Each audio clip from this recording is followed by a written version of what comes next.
Now the last page is another application. So it says under the FAA, estimate weight of a passenger is 185 pounds, including 20 pounds of baggage. It was revised recently to use 195 pounds. Men's weight is normally distributed with a mean of 182.9 pounds and a standard deviation of 40.9 pounds. So the first question says, if one male passenger is randomly selected, is assumed to have 20 pounds of baggage, find the probability that the total weight is greater than 195 pounds. So, we got to be careful here. So this is information is just about the men's weight alone. It doesn't include baggage. So we're going to have to do one of two things.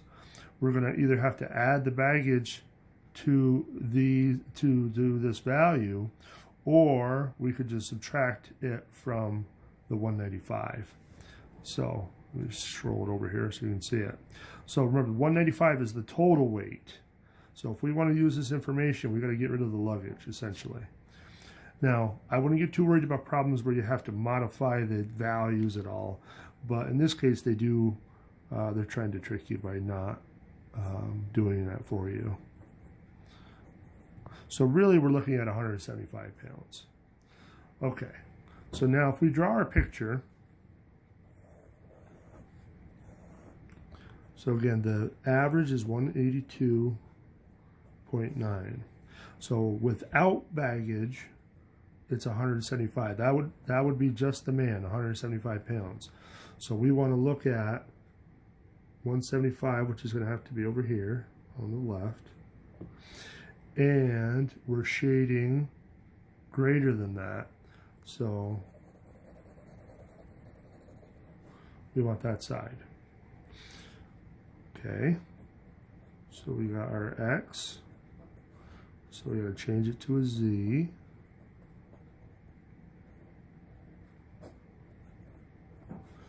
So let's plug all that in and see what we get. So 175 minus 182.9 equals that, divided by 40.9 equals, so negative 0.19. So now we can go to our table.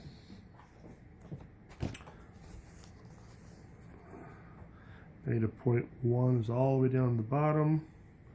0.9 is all the way over here, so 42.47.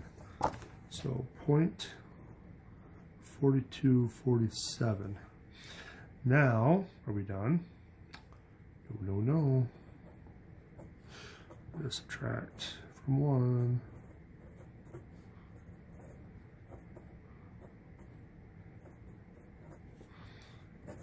So 57.53 should be our probability. So, okay. Now, let's look at the next part. Aircraft is full of 213 male passengers. Each is assumed to have 20 pounds of baggage. Find the probability that the mean weight, including baggage, is greater than 195 pounds. Based on that probability, does the pilot need to be concerned about exceeding the weight limit? Why or why not? Okay, so one passenger has over a 50% chance of being overweight. Let's see what happens when we look at the average of 213 males.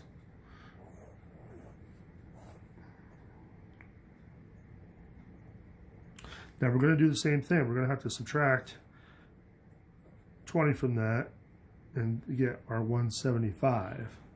So 175 pounds is really what we're still looking at. So if we get our 175 and we still want greater than, so we're still shading on the same side. The only difference is now is that we have a sample. This is our N.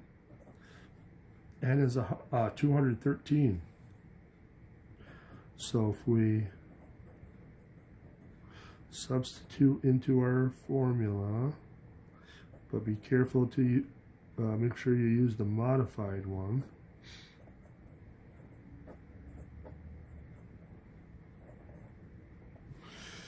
So let's do the bottom first. So 40.9 divided by 213 square root equals 2.8024. 2.802. I'll just go a couple more. 42. All right. Now you can probably do this on the bottom without doing it in 2 steps, but I just think it's safer to do it in 2 steps. And let's just try it. Divided by, let's use our parentheses, 40.9 divided by 213 equals, something doesn't seem right with that. Let's try it the long way. Oops. 175 minus 182.9 equals that. So let's divide it by 2.80242. That's a little better. So negative 2.82.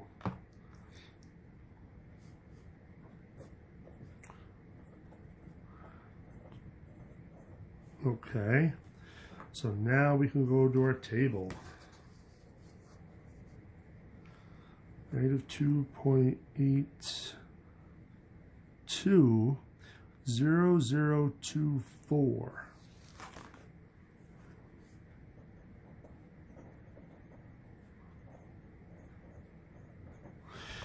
And then remember, we still got to subtract that from 1.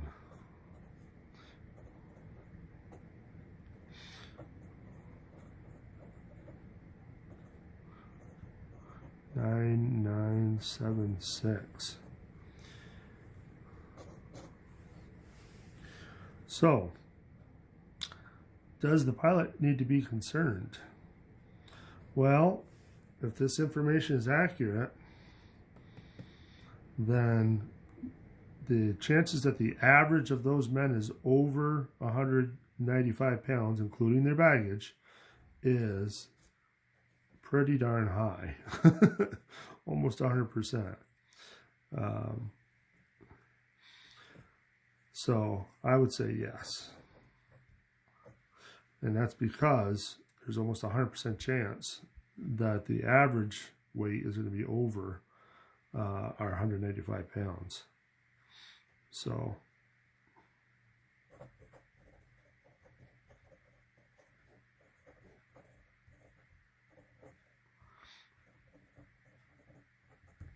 of being overweight.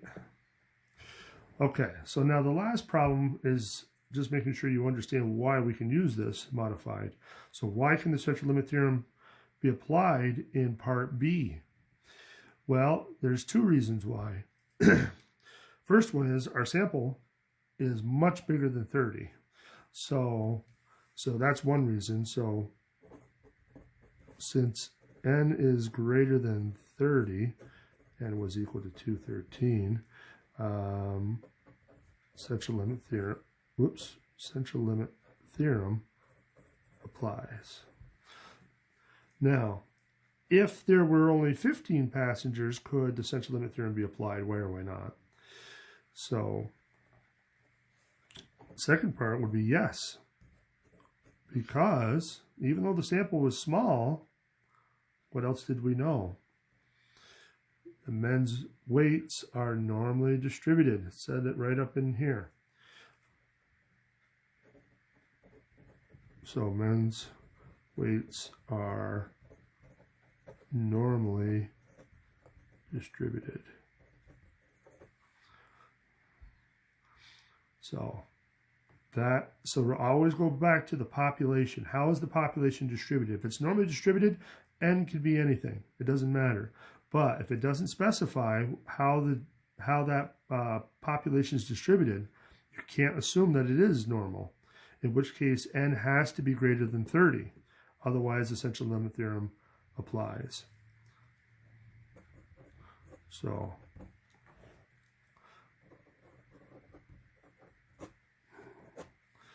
So that wraps up the review. So hopefully you have a pretty good handle on it now. So we'll see you in the next videos.